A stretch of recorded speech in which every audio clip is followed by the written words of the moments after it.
Announcement വാഹനങ്ങളിൽ നിന്ന് കണ്ടപത്തുമാർ ഉച്ചത്തിൽ വിളിച്ചു പറയുന്നു, ഇവിടെ ഇറക്കുമതിയാണെന്ന്, ഇവിടെ ഇറക്കുമതിയാണെന്ന്. ചോളോട്ടുകാർക്കറിയാം സലീമിന്, മലക്കോട്ടുകാർക്കറിയാം സലീമിന്, ചാലക്കുണ്ടുകാർക്കറിയാം സലീമിന്.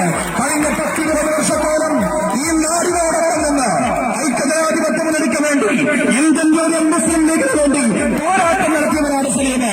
എന്റെ പൗരത്വം തെളിയിക്കാൻ, എന്റെ പൗരത്വത്തെ വെല്ലുവിളിക്കാൻ, എന്റെ ജനാധിപത്യത്തെ വെല്ലുവിളിക്കാൻ ഒരാളും ഈ നാട്ടിൽ വളർന്നിട്ടില്ല എന്നാണ് ഞങ്ങൾക്ക് ഓർമ്മപ്പെടുത്താറുള്ളത്. വിനയത്തോടുകൂടിയാണ് പറയാറുള്ളത്, അഹങ്കാരത്തോടുകൂടിയല്ല. യമലേശം പോലും അഹങ്കാരമില്ലാതെ, യമലേശം പോലും അഹങ്കാരമില്ലാതെ വിനയത്തോടുകൂടി പറയുന്നു, ഞാൻ ഈ നാടിന്റെ മകനാണ്, ഞാൻ ഈ നാടിന്റെ മകനാണ്, ഞാൻ ഈ നാടിന്റെ മകനാണ്. എന്നെ ഈ നാട് സ്വീകരിക്കുക തെളിവാണ് ഈ കൊണ്ടിരിക്കുന്ന എന്ന് പറയാൻ ഞാൻ ആഗ്രഹിക്കുകയാണ്. എന്റെ മാറുച്ചത്തിൽ വിളിച്ചു പറയുന്ന, പ്രകമ്പനം കൊള്ളുന്ന ഇടതുപക്ഷക്കാരെ ഒന്ന് ചോദിക്കട്ടെ, ഇറക്കുമതിയാണോ ഞാൻ? എങ്കിൽ 10-ാം വാർഡ് നിങ്ങളുടെ സ്ഥാനാർത്ഥി ഇറക്കുമതിയാണോ? ഇറക്കുമതിയാണോ?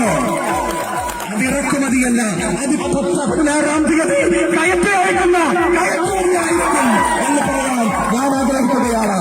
ഇത് ഇറക്കുമതിയാണ്. പ്രിയപ്പെട്ടവരെ, ഈ തെരഞ്ഞെടുപ്പിൽ രാഷ്ട്രീയമായ അജണ്ടകൾക്കപ്പുറത്ത് ഞങ്ങൾക്ക് കേൾക്കേണ്ടി വന്നത് വ്യക്തിഹത്യ നടത്താൻ നാലാളുകളെ, പ്രിയപ്പെട്ട നമ്മുടെ സഹോദരന്മാരെ മാനസികമായി വേദനിപ്പിക്കാൻ പലരും പരിശ്രമിച്ചപ്പോ അതിന് മറുപടി നൽകാൻ ഞങ്ങൾക്കറിയാഞ്ഞിട്ടല്ല, അതിന് മറുപടി പറയാൻ ഞങ്ങൾക്ക് വാക്കുകളില്ലാഞ്ഞിട്ടല്ല, അതിന് മറുപടി പറയാൻ മലയാളത്തിന്റെ നിഘണ്ടുവിൽ വാക്കുകളില്ലാഞ്ഞിട്ടല്ല. പക്ഷേ ഞാനൊരു അധ്യാപകനാണ്, കുട്ടികളോട് നന്ദി പറയുന്നവനാണ്, കുട്ടികളോട് അതെന്ന് പറയുന്നവനാണ്, തിന്മയ്ക്കെതിരെ പോരാടുന്നവനാണ്.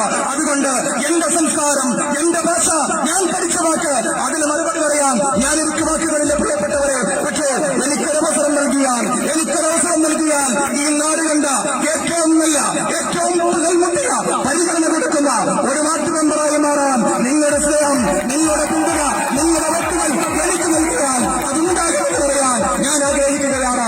നിങ്ങളുടെ പിന്തുണയോടുകൂടി, നിങ്ങളുടെ സ്നേഹത്തോടുകൂടി, നിങ്ങളുടെ പിന്തുണത്തിൽ അത് ചെയ്യാൻ സർവേശ്വരന്റെ കടാക്ഷം കഴിയുന്നത് ഞാൻ ഇടയ്ക്ക് നിങ്ങളുടെ മുമ്പിൽ അറിയിക്കാം.